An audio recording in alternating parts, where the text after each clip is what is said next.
નીચેના પૈકી ત્રણેય વર્તુળોમાં સામાન્ય અવયવ કયો છે? હવે તે માટે આપણે સૌપ્રથમ જોઈએ તો અવયવ જે છે અહીંયા ત્રણ આકૃતિ આપેલી છે A, B અને C. એમાં છે 18, B માં છે 8 અને C માં છે 24. હવે આ ત્રણેય સંખ્યાના સૌપ્રથમ આપણે અવયવ શોધીશું. તો સામાન્ય અવયવ શોધવા માટે આપેલ સંખ્યાના દરેક અવયવ આપણે જોઈએ. તો અવયવ શોધવા માટે સૌપ્રથમ આપણે તેની માહિતી મેળવીએ કે અવયવ જે છે તો એમાં અવયવમાં સૌથી નાનામાં નાનો અવયવ કયો? તો 1. અને સૌથી મોટામાં મોટો અવયવ કયો? તો સંખ્યા પોતે. હવે આપણે જોઈએ તો અવયવ શોધવો હોય ત્યારે 1 અને 18 ની વચ્ચે જે સંખ્યાને 18 વડે આપણે ગુણી શકીએ તો તે સંખ્યાનો અવયવ થશે. તો 1 18 એકા 18 એટલે 1 આવશે. પછી બીજી સંખ્યા લેવાની 2. તો 2 નવા 18. 2 પછી આવે 3. 3 ના ઘડિયામાં 18 આવે. 3 6 18. પછી 4. 4 ના ઘડિયામાં 18 આવે નહીં. 5. 5 ના ઘડિયામાં પણ આવશે નહીં. પછી 6. 6 તેરી 18. હવે આ રીતે આપણે જોતા જઈએ તો કોઈ પણ અવયવ રહી જશે નહીં. 6 તેરી 18. તેવી જ રીતે આપણે 9 દુ 18 અને 18 એકા 18. એટલે આવી રીતે આપણે અવયવ જે છે તે શોધીએ તો વચ્ચે કોઈ અવયવ રહી જાય નહીં. તેવી જ રીતે 8 ના અવયવ જોઈએ તો 1 પછી 2 1 8 2 ચોક 8 3 નો આવે. પછી 4 દુ 8 એટલે 4 દુ 8 અને 1 8 8 એટલે 4 અવયવ એના થશે. ત્યારબાદ 24 ના અવયવ જોઈએ તો 1 પછી 2 3 3 8 24 4 6 24. જે સંખ્યાને 24 વડે ગુણી શકાય અથવા તો ઘડીએ બોલીએ તો પણ આપણને ખ્યાલ આવે. શરૂઆત આપણે 1 થી કરીએ. એવી જ રીતે 6 ચોક 24. હવે રિપીટ થશે. 8 તેરી 24, 12 દુ 24 અને 24 એકા 24. આ રીતે આપણે ત્રણેય સંખ્યાના અવયવ શોધ્યા. હવે આમાં સામાન્ય અવયવ કયા છે તો જોઈએ તો ત્રણેયમાં જે આવતા હોય તો તેવા અવયવ કયા છે કે જે ત્રણેય આકૃતિમાં આવતા હોય. તો આપણે એક જોઈએ તો 1 1 1 ત્રણેયમાં આવે છે. આ A, B અને C. બીજો કયો અવયવ છે તો કે 2 2 અને 2.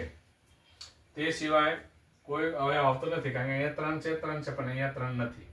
એટલે 1 અને 2 અવયવ એવા છે કે જે ત્રણેયમાં સામાન્ય અવયવ હોય. તો આપણે ત્રણેય આકૃતિને છેદતી હોય આકૃતિ કઈ છે તો આપણે જોઈએ તો આ બે આકૃતિ જે છે અને આ 3 તો અહીંયા આવે. એટલે 1 અને 2 એ અહીંયા સામાન્ય અવયવ આવે. હવે ત્યાર પછી આગળ જોઈએ આપણે તો અહીંયા કઈ કઈ સંખ્યા આવશે? આ બંનેને છેદતી કઈ સંખ્યા છે તો આકૃતિ A અને B એનું આપણે જોઈએ. તો આકૃતિ નંબર A અને આ B આ C. હવે A અને B માં સામાન્ય હોય એવા અવયવ કયા છે તો A અને B નો આપણે અત્યારે જોઈએ તો 3 નથી 6 નથી. એટલે કે A અને B માં હોય એવા કોઈ અવયવ સામાન્ય નથી. હવે આપણે A અને C એમાં કયા કયા છે તો A અને C એમાં આપણે જોઈએ તો 3 3 6 6 3 અને 6. તો એ જે છે આ બંને આકૃતિ જ્યાં છેદે એટલે કે અહીંયા 3 અને 6 એમાં આવશે. ત્યારબાદ આકૃતિ નંબર B અને C આ બંનેમાં કોમન હોય એવા કયા છે તો એમાં જોઈએ તો 4 અને 8. એટલે આ બંનેમાં આવતા એટલે 4 અને 8. હવે આપણે બાકીની સંખ્યાને લખ્યું હોય. આપણે અહીંયા પ્રશ્ન એવો છે કે સામાન્ય અવયવ કયો છે એ તો આપણે શોધી લીધો. પરંતુ જ્યારે આવા પ્રકારના પ્રશ્નો હોય તો એમાં બાકીની સંખ્યાને આપણે ક્યાં લખીશું તો તે સમજવા માટે જોઈએ તો હવે એમાં કઈ સંખ્યા બાકી રહી તો 9 અને 18. તો 9 અહીંયા 9 ને 18 બે સંખ્યા આમાં આવશે. ત્યાર પછી B અને C તો એમાં 1 2 4 8 સિવાયની બધી આવશે. તો 1 2 4 8 4 4 આવી ગઈ બંને આકૃતિમાં. એટલે એમાંથી કોઈ પણ આમાં આવશે નહીં. હવે એ અને સી માં જોઈએ તો એ 9, 18, 3 અને 6 સિવાયની બધી આવશે. તો કઈ રહી? તો 12 અને 24. આ બે સંખ્યાઓ જે છે 3, 6, 9 અને 18, એટલે કે એ સિવાયની સંખ્યા જે છે આપણે લખશું. 3, 6 સિવાયની કઈ આવી? 1, 2, 4.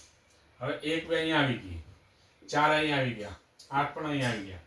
એટલે આ જે ત્રણેયમાં જે છે એવી સંખ્યાઓને બાદ કરતા જે સંખ્યા રહે 1, 2, 3, 4, 6 અને 8 એ સિવાયની બે સંખ્યા રહી 12 અને 24. તો 12 અને 24 અહીંયા આવશે. તો આવી રીતે જ્યારે જે કહેવાય સામાન્ય અવયવ શોધવા હોય તો આવી રીતે આપણે આકૃતિમાં જોઈને આપણે અવયવ શોધી શકીએ. તો આપણો જે જવાબ છે ને એ આવશે 1 અને 2.